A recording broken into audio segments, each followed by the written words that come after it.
which is trust.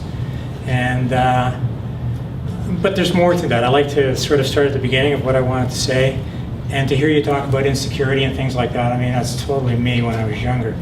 When I was very young, I'd say about 16, I remember I went to see a doctor, and I was having a checkup, and he looked at my chest right here, and he saw all this psoriasis right here.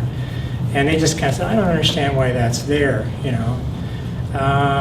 So fast forward to about, let's say, 7 or 8 years ago, because I just really want to focus on just one thing, which is this, the center heart. I started to get a lot of pain around here. This wasn't a heart problem. This was the joints between the sternum and the ribs. And I was going for cortisone injections for that. And that was pretty awful. Like I was sort of in a place where I couldn't sit, I couldn't lie down, I couldn't roll over, I couldn't do anything. And I didn't really understand why this was happening to me at that point in my life. Of course, fast forward to now, I completely understand, because here at the center heart, or at the heart, this is where our creation is. This is really where our innocence is, and this is where our knowing is. And the answer to being able to heal that was not through taking cortisone and all the meds I was on, or anything else, or you know. And I've had surgery on my wrist and my knees, and I was going to have fusions done, and all that kind of stuff. And that's all in the past. So what I'm trying to say about the importance of the center heart, because you know we use expressions like, you know, heartfelt. Let's have a heart-to-heart conversation. And I was thinking a lot about this. Why do we use expressions like that? Because this is where the love is residing. You know, this is where the spirit is. And to recognize that I am not this body and that I am not this mind is sort of the idea of the way of being able to release what I had wrong with me, and to simply allow what is already known within to bring me back to where I was when I was very young and very innocent.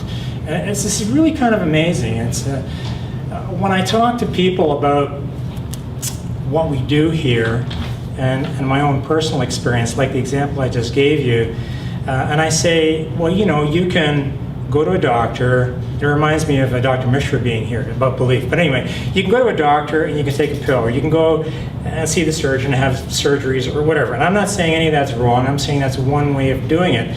But I got to the point in my life where the doctor said to me, you can't do any more meds. I can't give you any more cortisone. Like, you're basically withering away. And so that was about around that time at Glen Abbey, around 1998 or 1999, where I was doing some Tai Chi, and I walked around and I saw the demonstration, much like demonstrations we do. It was really amazing. And I sat down and somebody did something to me, and I didn't know what they were doing, you know. And then I went home and I remember I was lying in bed and I saw all this stuff going on. And then I remember I had the pamphlet the same pamphlet that we still give out now. And I had it in my briefcase for a long time, say 5 or 6 years. And then, I mean, there were some other experiences that I had, but that's when I came back to here. That's when I came back here, right? So it took me that long to get it. Mind you, I was getting some things along the way. Like, I understood that the answer for me wasn't in the conventional realm. The answer for me was connected with understanding who I really am, spirit. You know, so I could talk a little bit about motherhood and fatherhood, you know, Shiva and Rama, because for those, to me, impacted on me significantly when I was very young. Like, my parents were really amazing what they did. But as with most of us, probably, there's always stuff. And I was the kind of person that would rather not say anything and be in a corner and just hide everything. So what I'm really trying to share is, even though that was the route that I took well into my adulthood as well, and you're talking about, you know, standing up here and talking and so on, and for me that's kind of fun now, actually, to share. I don't have to share anything, but you get the essence of what I'm saying. So for me, that's all about heart-centeredness. This is where the love is. So when we want to share something with someone, you know, I understand for me that this is where it's coming from. This is like the key point. These are the key points for me, especially here. Okay, so when I make connections, I can feel it all around me. right now as I'm speaking. So what I like to do is share a bit of artwork, because this has profoundly influenced my artwork. So I'm just going to grab my artwork and come back. So anyway, this is a piece of artwork right here. So I go to a studio once in a while, and we work with models. And this is a model, believe it or not, okay? And so my peers are watching me, and they're saying, well, what are you doing? I said, I just let my hand flow.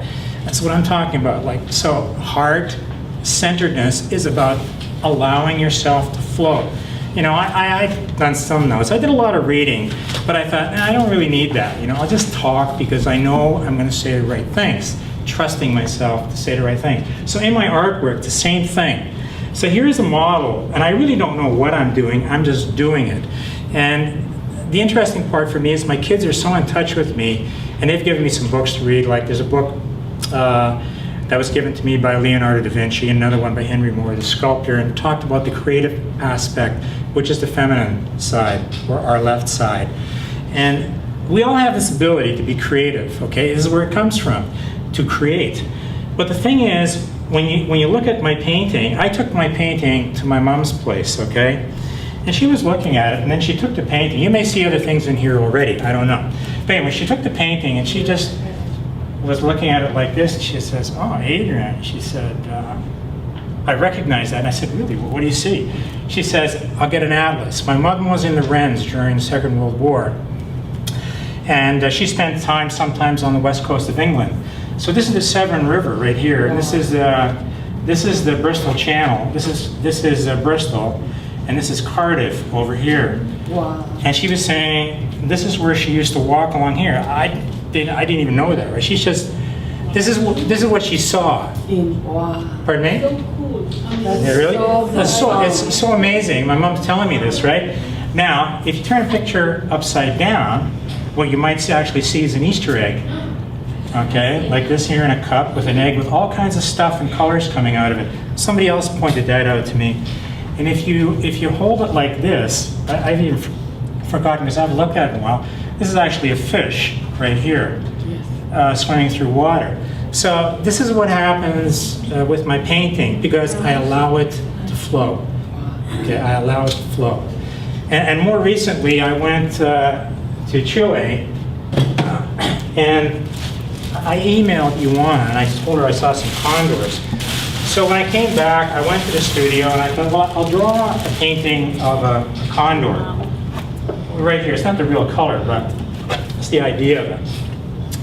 And then I take that to the studio. I didn't do this at the studio, I did it at home, and then that's the model, right? And then my kids gave me some books, the same books I just mentioned. They're talking about Henry Moore and Leonardo da Vinci, and just allowing yourself to be, just allowing yourself to flow. So the kids gave me a book about the condor is in Egyptian mythology is symbolic of rebirth. Okay, I didn't know that about vultures. The condor is a vulture, and so anyway, I'm just painting this painting, and this woman is here, and I've gotten a lot from this since I painted it. But the idea is that I had problems with my neck too, my vishuddhi, and the whole thing here is that the head of the condor is right into the neck here of the woman, and the whole idea of renewal is through consumption. So you consume in order to renew, right? That's the idea. I didn't really understand what I was doing when I was doing, again, this painting. This rock, I'm not exactly sure of. I brought back a small stone from, because I was cycling there, and when I was on the mountain, I saw this stone. And I figured this had to be somewhere in here, but I think this has something to do with ascension, but I'm not sure. But anyway, that's an example of how what we do has affected me, influenced me, okay? In a different kind of way. But it's all the same, really. It doesn't matter whether you're doing music, or whether you're doing dance, or whether you're doing your gardening, or whatever it happens to be, or whether you're in a relationship with someone, friends, whatever. You have a way of seeing things that are not of what we see, right? That's what I'm trying to say. Okay. And so by allowing myself, simply, these things just come, they come out, they come through.